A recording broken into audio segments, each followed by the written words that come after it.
बिस्मिल्लाहिर्रहमानिर्रहीम। आज हम एएस लेवल अकाउंटिंग जिसका कोड है 9706/22 इसका अक्टूबर नवंबर 2021 का पेपर 2 करने जा रहे हैं। पेपर 2 में question number 1 and 2 already recorded है। अब क्लासेस अकेडमी के यूट्यूब चैनल की प्लेलिस्ट पे फोल्डर में मिल जाएंगे। इसके अलावा पास्ट पेपर्स की एक बहुत बड़ी तादाद जो मैंने कराई है, वेदर पेपर 1 हो या पेपर 2 हो, वो भी आपको वहाँ पर मिलेगी। तो वो बच्चे जो फर्स्ट टाइम ये वीडियो देख रहे हैं उनकी इंफॉर्मेशन के लिए कि वहाँ जाकर ज़रूर उसको देखें। और आपके जूनियर्स ओ लेवल अकाउंटिंग के भी अच्छी खासी तादाद में पास पेपर्स हैं, ए लेवल के भी हैं, तो अपने जूनियर को और अपने सीनियर्स को भी रेफ़र करें। और आज हम अपने लेक्चर का स्टार्ट क्वेश्चन नंबर 3 से करते हैं। 3 कंपनी अकाउंट से रिलेट करता है और let's start. The following information has been expected from the financial statements of D Limited at 30 June 2020। 30 जून 2020 को ये ओपनिंग बैलेंसेस आपको दिए हुए हैं और शेयर कैपिटल दिया हुआ है। ऑर्डिनरी शेयर्स ऑफ $0.50 ईच, 150,000 की अमाउंट है। अगर अमाउंट को आप डिवाइड करते हैं वैल्यू से जो पर डॉलर की है तो नंबर ऑफ शेयर्स आपके पास आ जाते हैं। इसको याद रखिएगा, मैंने इसको 0.5 से डिवाइड किया तो 300,000 शेयर्स मेरे पास आ गए। शेयर प्रीमियम दिया हुआ है। पार वैल्यू से ओवर एंड अबव जब हम शेयर इशू करते हैं तो वो एक प्रीमियम कहलाता है। 25,000 का प्रीमियम एंड रिटेन्ड अर्निंग्स आपको पता है कि कंपनी के अंदर, पब्लिक लिमिटेड कंपनी के अंदर जितनी इनकम होती है वो रिटेन्ड अर्निंग में ट्रांसफ़र हो जाती है। और फिर रिटेन्ड अर्निंग से डिविडेंड की पेमेंट आपकी हो गई, रिजर्व में ट्रांसफ़र करना है, तो ये तमाम चीज़ें होती हैं। Transaction during the year ended 30 जून 2021 के अंदर जो ट्रांजेक्शन हुई हैं वो क्या हुई हैं। 1 अगस्त 2020 को made right issue of 1 ordinary shares for every 5 years held at $0.70 पर शेयर। $0.70 पर शेयर का मकसद है 0.550 जो है वो उसकी पार वैल्यू है, तो 0.70 का मकसद है कि 0.20 जो है वो प्रीमियम की अमाउंट है। The issue was fully subscribe, पूरे का पूरा सब्सक्राइब हो गया। Right issue normally existing share holders होते हैं उनको ये अपॉर्चुनिटी दी जाती है कि वो कंपनी के शेयर्स लें। नॉर्मली मार्केट वैल्यू से थोड़ा कम कीमत के ऊपर इसको इशू करते हैं ताकि उनको एडवांटेज हो।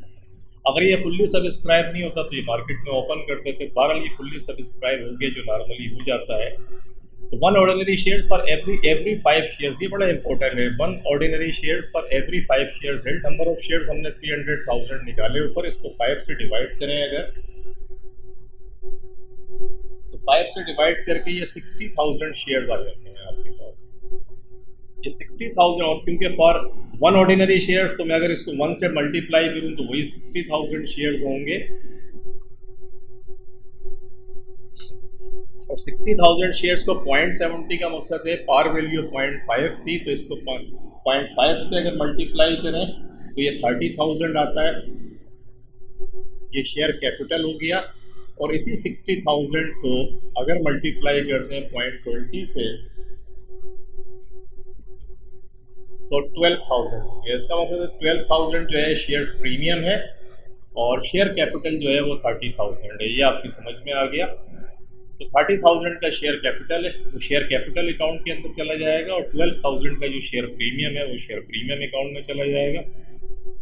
1 दिसंबर 2020 को कहता है पेड डिविडेंड ऑफ $0.02 पर share on all shares in issue at that उस डेट को जितने भी शेयर्स इशू में थे उन सबको 0.02 के हिसाब से डिविडेंड पे किया। तो देखें 300,000 जो है वो शेयर्स पहले थे और 60,000 शेयर्स हमने राइट इशू करे। तो टोटल मिला के कितने हो गए, 360,000 शेयर्स हमारे पास हैं। और 360,000 शेयर्स को वो कहता है मल्टीप्लाइड बाय 0.02 के हिसाब से इसने डिविडेंड पे करा। तो 360,000 मल्टीप्लाइड बाय 0.02, $7,200 का डिविडेंड पे किया। डिविडेंड की एंट्री क्या पास करते हैं, रिटेन्ड अर्निंग को डेबिट कर देते हैं और डिविडेंड पेएबल को क्रेडिट कर देते हैं 7,200। ये डिविडेंड की एंट्री हो गई। कहता है made a bonus issue. Bonus issue क्या होता है, ये भी डिविडेंड की एक फॉर्म होती है कि हम डिविडेंड पे कर रहे हैं शेयर्स की सूरत में। अपने जो शेयर होल्डर्स हैं, हमारे पास फंड लिक्विडिटी हमारे पास अगर नहीं होती नॉर्मली कंपनी के पास, तो कंपनी को आप जो शेयर होल्डर्स हैं उनको आप चाहते हैं कि वो मोटिवेट रहें और फर्दर मार्केट में भी आप चाहते हैं कि आपका इंप्रेशन अच्छा हो, कंपनी का नए इन्वेस्टर्स हैं तो आप बोनस इशू करते हैं, शेयर्स की सूरत में डिविडेंड देते हैं of 2 ordinary shares for every 9 shares held. Her 9 shares जिनके पास थे, हर 9 शेयर्स के बदले 2 शेयर्स आपने इशू करें। And reserves were left in the most flexible form. जब ये जुमला लिखा हुआ हो इसको याद रख लीजिएगा, ये reserve were left in the most flexible form. और बोनस इशू आप कर रहे हैं तो याद रखिएगा कि जो भी अमाउंट बनती है सबसे पहले आप शेयर प्रीमियम को इस्तेमाल कीजिएगा, और फिर यहाँ से अगर कुछ नहीं होता है पूरा अमाउंट तो फिर रिटेन अर्निंग से यूज करेंगे। This is the whole point इस जुमले का कि reserve were left in the most flexible form के पहले आप रिजर्व को इस्तेमाल करेंगे बोनस इशू के लिए, फिर रिटेन अर्निंग को इस्तेमाल करेंगे। तो देखिए ये कहते हैं for every 9 shares held 2 ordinary shares. तो हमारे पास 360,000 शेयर्स हमारे पास थे, डिवाइड कर दें 9 से एंड मल्टीप्लाइड कर दें 2 से, नंबर ऑफ शेयर्स आपके पास आ जाएंगे 360,000 डिवाइडेड बाय 9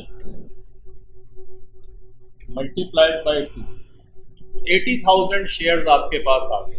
80,000 शेयर्स को मल्टीप्लाई कर दें 0.5। आप पूछेंगे 0.5 क्या है? ये ऑर्डिनरी शेयर की जो वैल्यू है, पार वैल्यू 0.5 है, इसको 0.5 से मल्टीप्लाई किया तो 40,000 ये अमाउंट आ गया आपका बोनस इशू का। 40,000 का अमाउंट एक्चुअली शेयर्स की फॉर्म के अंदर आप डिविडेंड दे रहे हैं, आपने देखा। और डिविडेंड के लिए आपके पास आप देखें रिजर्व शेयर प्रीमियम कितना पड़ा हुआ था, 25,000 शेयर ये था, प्लस आपने राइट इशू किया है तो उसमें 12,000 आपके पास ये आया है। तो मैं इसमें अगर 12,000 प्लस कर लूँ तो ये 37,000 मेरे पास शेयर प्रीमियम की सूरत में मौजूद है। तो और 40,000 का मुझे डिविडेंड देना है तो सबसे पहले मैं शेयर प्रीमियम को डेबिट करूँगा। कितने से डेबिट करूँगा? 37,000 से। और रिटेन अर्निंग को डेबिट करूँगा, कितने से डेबिट करूँगा रिटेन अर्निंग को? 3,000 से। आप पूछेंगे 3,000 क्यों? क्योंकि actually dividend share capital credit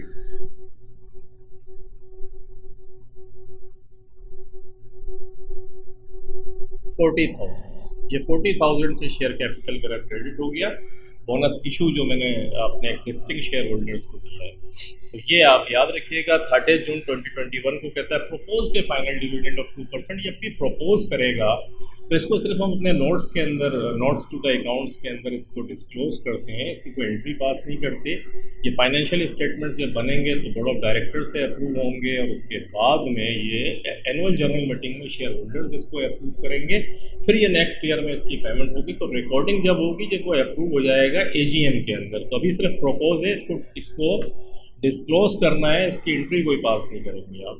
the profit for the year ended 30 June 2021 was 76,250,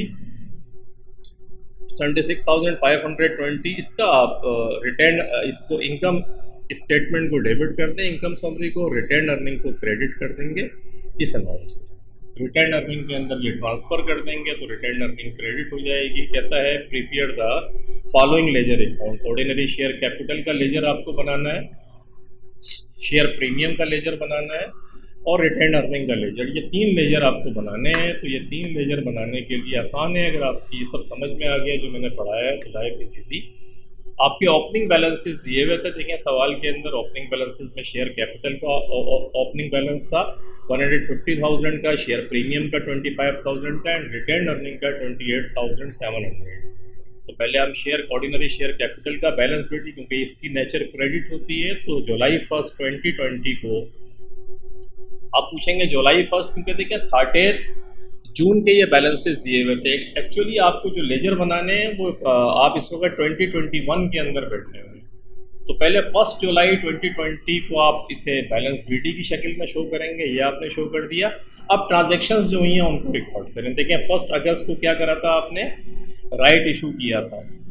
तो कितना शेयर कैपिटल क्रेडिट किया था? अब हमने 30,000, क्योंकि 60,000 शेयर्स आए थे, $0.5 का पर शेयर है, मल्टीप्लाई करके शेयर कैपिटल 30,000 आया था और 12,000 शेयर प्रीमियम आया था, वो शेयर प्रीमियम अकाउंट में चला जाएगा। तो आपने शेयर कैपिटल को क्रेडिट किया 30,000 से, फिर आपने बोनस इशू किया, उसमें बोनस इशू जो शेयर कैपिटल 40,000 से आपने क्रेडिट किया था, जिसमें 37,000 शेयर प्रीमियम था और रिटर्न अर्निंग 3,000 था। इन दोनों को मिलाएंगे, देखिए शेयर कैपिटल आपने क्रेडिट किया था 40,000 से, ये आपके पास आ गया। ये एंट्रीज थी शेयर कैपिटल की, इन सबको आपने प्लस किया, 220,000 बनते हैं। डेबिट कुछ नहीं हुआ था, तो 30 जून 2021 को ये बैलेंस सीडी हो गया, और 1 जुलाई 2021 को ये बन जाएगा बैलेंस ईडी। ये बैलेंस सीडी बैलेंस बीडी बन गया, नॉर्मली जैसे लेजर के अंदर होता है। शेयर प्रीमियम के अंदर आ जाए, शेयर प्रीमियम का देखें 1 जुलाई का बैलेंस गिवन है 25,000 का।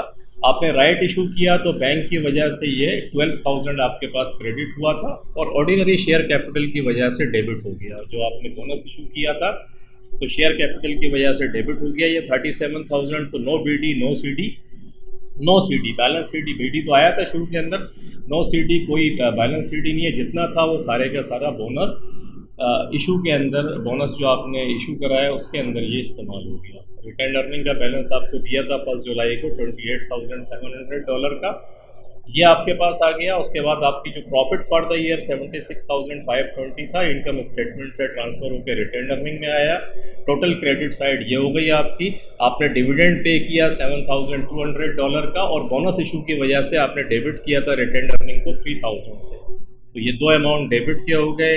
105,220 में से 7,200 3,000 को माइनस किया तो $95,020 का बैलेंस सीडी आ गया, और यही बैलेंस सीडी बैलेंस बीडी बन गया आके। तो ये रिटर्न अर्निंग का लेजर भी बन गया। अगर आपकी समझ में ट्रांजेक्शन्स आ गई हैं तो ज़िंदगी आसान है, बहुत आराम से कर सकते हैं, जैसे मैंने आपको करके दिखाया। आगे कहता है स्टेट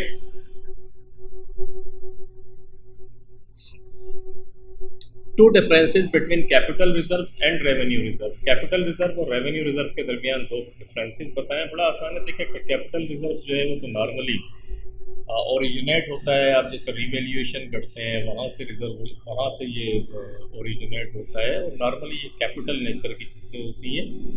और रेवेन्यू रिजर्व जो है वो normally day to day operation current year के अंदर आप इस्तेमाल कर रहे होते हैं। Capital reserves are created from non trading activities. Normally जो नॉन ट्रेडिंग एक्टिविटीज़ आप जैसे रिवैल्यूएशन, मैंने एग्जाम्पल दिया आपको, नॉन करंट एसेट्स की रिवैल्यूएशन से जनरेट हो जाएगा आपका। Whereas revenue reserves are created from revenue trading activities जितनी भी होती है इनकम स्टेटमेंट के अंदर, आप रिटर्न अर्निंग में इनकम स्टेटमेंट का जो बैलेंस है, इनकम है, वो आप ट्रांसफर कर देते हैं रिटेंड अर्निंग से। और रिटेंड अर्निंग से डिफरेंट कामों के लिए जो रिजर्व्स आप क्रिएट करते हैं वो सारे जनरल रिजर्व जो है वो सब क्रिएट कर रहे होते हैं। तो revenue reserves normally revenue trading activities से क्रिएट होते हैं। Capital reserves are used to meet capital losses only, not for payment of dividends. Revenue reserves में be use to pay dividend, whereas आप रेवेन्यू रिजर्व्स को जो है वो आप यूज़ कर सकते हैं डिविडेंड की पेमेंट के लिए, और जैसे रिटर्न अर्निंग को नॉर्मली हम यूज़ करते हैं। और कैपिटल रिजर्व ये होता है कि नॉर्मली आप इसको डेट के जैसे रिवैल्यूएशन की एग्जांपल्स मैंने आपको शुरू में दी थी। अगर नॉन इम्पेयरमेंट लॉसेस जो रिकॉर्ड करते हैं उसके लिए कैपिटल रिवैल्यूएशन रिजर्व को हम इस्तेमाल कर रहे होते हैं।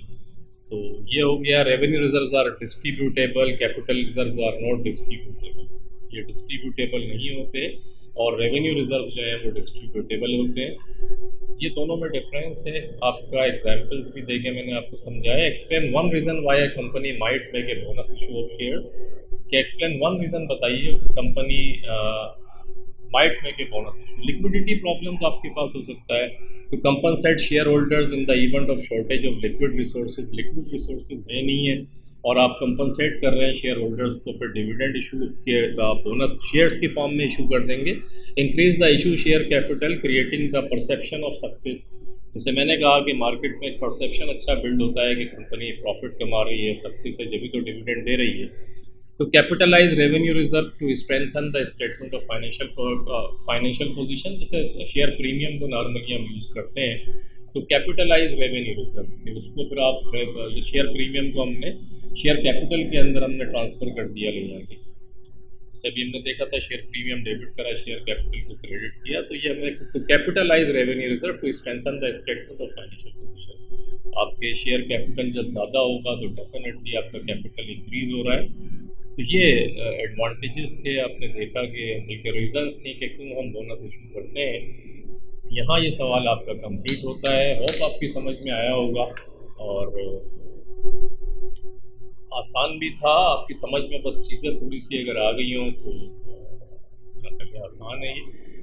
इंशाल्लाह मिलते हैं हम नेक्स्ट क्वेश्चन नंबर 4 के साथ। इसमें कुछ चीज़ अगर आपकी समझ में नहीं आई तो कमेंट्स में कमेंट्स दीजिएगा, और कीप प्रैक्टिसिंग एंड स्माइलिंग। मिलते हैं नेक्स्ट लेक्चर के साथ। Thank you very much for watching the video. अल्लाह हाफ़िज़।